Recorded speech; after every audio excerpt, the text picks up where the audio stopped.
आज निवडणुका आहेत आणि तरी सुद्धा आपण जर बघत असाल तर राजकीय वातावरण तापताना आपल्याला बघायला मिळतंय. अनेक ठिकाणी हाणामारीचे प्रकार समोर येत आहेत. असाच एक प्रकार प्रभाग क्रमांक 22 मधून समोर आलेला आहे.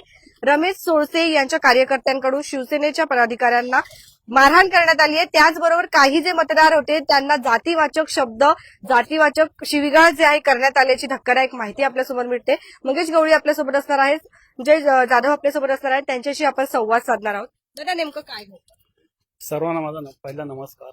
आज मतदानाचं हक्क बजावत असताना आपण प्रभाग क्रमांक 22 मध्ये चांगल्या प्रकारे मतदान चालू होतं, परंतु समोर असलेले उमेदवार माजी नगरसेवक रमेश सोळसे यांनी गेल्या 15 वर्षापासून कोणतेही विकासाचं कार्य केले नसल्यामुळे आज जी वोटिंग होत होती ती त्याच्या लक्षात आल्यामुळे त्यांनी बाहेरून बरीचशी गुंड मागवली होती आणि त्या गुंडांचाच फायदा घेऊन त्याने मारामारी करण्याचा प्रयत्न केला.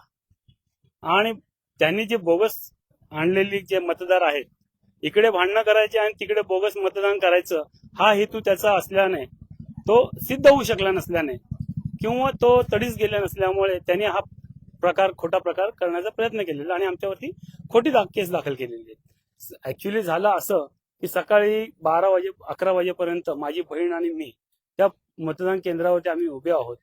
त्याला आम्ही 100 फुटाच्या बाहेरच आहोत. 100 फुटाच्या लेनच्या बाहेर आम्ही उभा असताना त्याला कळलं की त्याच्या विरुद्ध बरीचशी वोटिंग होतीये. ह्याचा त्याने राग मनात धरून त्यांनी आणलेले भाड्याचे गुंडेंना आमच्या समोर आम्हाला शिवीगाळ करण्यास सुरुवात केली. माझ्या बहिणीला आज ती गेल्या 10 वर्षापासून माजी नगरसेवक आमच्या वॉर्डमध्ये, चांभार समाजाच्या वॉर्डमध्ये तो नगरसेवक आहे आणि आम्ही चांभार समाजाचे असलेले त्याला कल्पना आहे. त्याचाच त्यांनी मनात राग धरून आम्हाला चर्मकार समाजाबद्दल घाण शिव्या देण्यास सुरुवात केली. आम्ही त्याला विचारलं का उभा करतो, त्यावेळेस त्याच्याबरोबर असलेल्या गुंडांनी आम्हाला मारहाण करण्याचा प्रयत्न केला. म्हणजे काय झालं? एकमेकाला तुम्हाला शिवीगाळ केली का त्यांनी? शिवीगाळी करण्याचं म्हणजे मी गेली आमच्या प्रतिनिधींना बोलवायला, कारण तिथे गर्दी नको, आपण बूथ जवळ कोणी थांबायचं नाही, आपण 100 फुटाच्या अंतरावर थांबायचं. मी ह्यांना बोलली, सगळ्यांना आमच्या लोकांना बोलली का ओरडली का सगळ्यांनी बाहेर झाला. तर तो मला बोलला, हे आम्हाला काय ओरडतेस, ती लोक घुसले, ती तुमची आल्या, ती बोल मी आमच्यानंच ओरडते, तुला काय ओरडत नाही, तू बाहेर निघ, तू पण बाहेर निघते. तोपर्यंत त्यांनी सगळ्यांना बोलवलं आणि बोलते धारा येईल ना, असं केलं त्यांनी. आणि म्हणजे अगदी भांडणाची सुरुवात त्यांनीच केली. भांडण आम्ही कोणीच नव्हतं केलं, कारण मी सकाळीपासून याच्या बरोबर उभी आहे स्टँडिंग घेऊन. 4 तास झाले, 4-5 तास झाले. त्यांनी 9 वाजल्यापासूनच स्टार्टिंग केली होती पहिली बार. आणि तो इथला स्थानिक नगरसेवक असून त्यांनी गपचूप खुर्ची घेऊन बसायला पाहिजे होतं. तुला शाश्वती नाही, तुझ्या कशाला, आणि एक तुझ्या घरात दोघे नवरा बायको उभे असताना तुझ्या पायाखालची जमीन सरकारचं कारणच नाही, माझं असं म्हणणं आहे. तू शांत बस. तो माझ्या घरी प्रचाराला तेव्हा पण मी त्याला तीच वॉर्निंग दिली का तू शांतपणे वोटिंग होऊ द्या, भांडणं काढायची नाही. तर हा मी तुझं ऐकतो, असं आमच्या आरोतुरीची भाषा असतेच, कारण तो माझ्यापेक्षा लहान आहे, तो काय मोठा नाहीये. फक्त तो नगरसेवक असल्यामुळे तो स्वतःला त्याचं मोठंपणा समजतो. ठीक आहे, आम्ही पण मान्य करतो, भांडणं नको. आमच्या वार्डमध्ये कधीच अशी भांडणं झाली नव्हती आजपर्यंत. मी एकटी, त्यांनी सगळ्यांना नेहमी इलेक्शनला सगळ्यांना दम देऊन कार्यकर्त्यांना बाजूला करायचं, फक्त मी एकटी उभी राहायची लेडीज सगळ्या उमेदवारांच्या बरोबर. आता पण हा माझा भाव आहे, मामाचा मुलगा आहे, माझं कर्तव्य आहे ना. मी कुठल्याही वार्डमध्ये गेली असती, पण माझ्या मामाचा मुलगा आमच्या वार्डमध्ये उभा आहे, त्याच्यामुळे मला थांबणं गरजेचं आहे. टाकला जातो आहे. हा, फक्त ते मी एकटीच हटत नाही म्हणून तेव्हा ती लोक हे करतायत. आणि याच्याबरोबर मी सतत उभी आहे सकाळीपासून 7:30 दिवसांपूर्वी देखील त्यांनी अशीच जी आहे एकाला धमकी दिली होती जीवे मारण्याची. तर काय वाटतं, ही कुठेतरी दादागिरी वाढत चालली आहे? नक्कीच त्याला त्याचा गर्व वाढलेला आहे.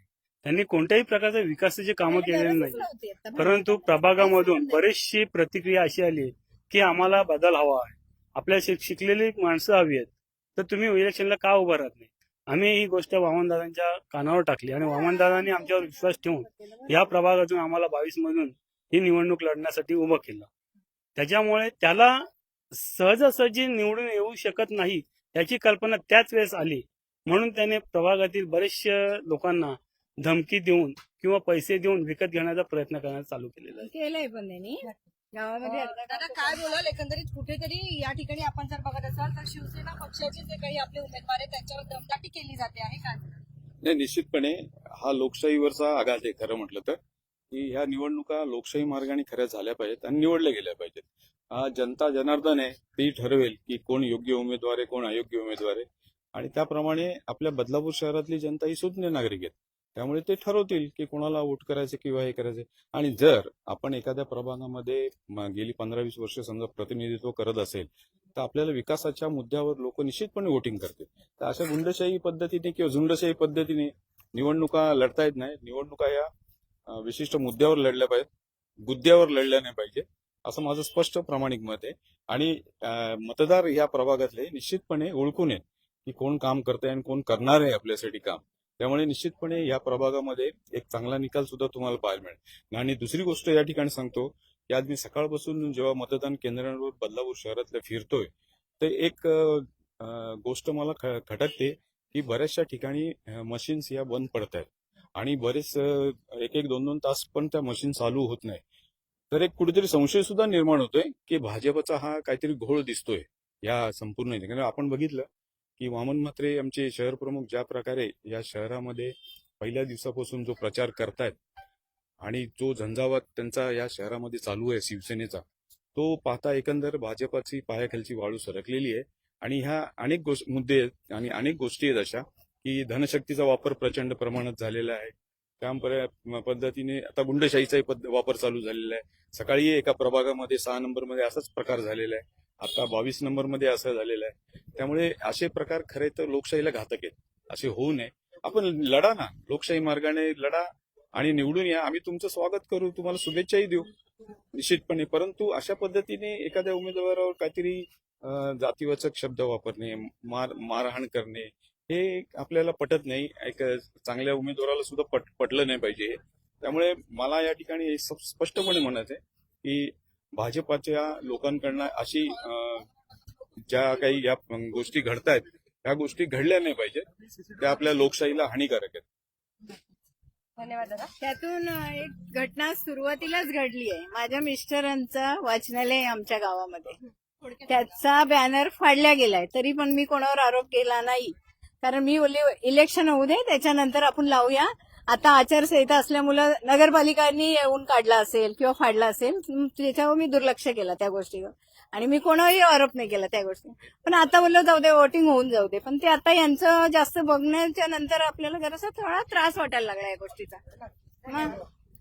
तुमच्या प्रतिक्रिया सुद्धा नक्कीच येऊ द्यात. बदलापूर शहरामध्ये कुठेतरी शिवसेना आणि भाजपा यांमध्ये सकाळपासून वाद जो आहे आपल्याला बघायला मिळतोय. नेमका याचा मतदानावर परिणाम होईल का बघणं गरजेचं आहे. धन्यवाद.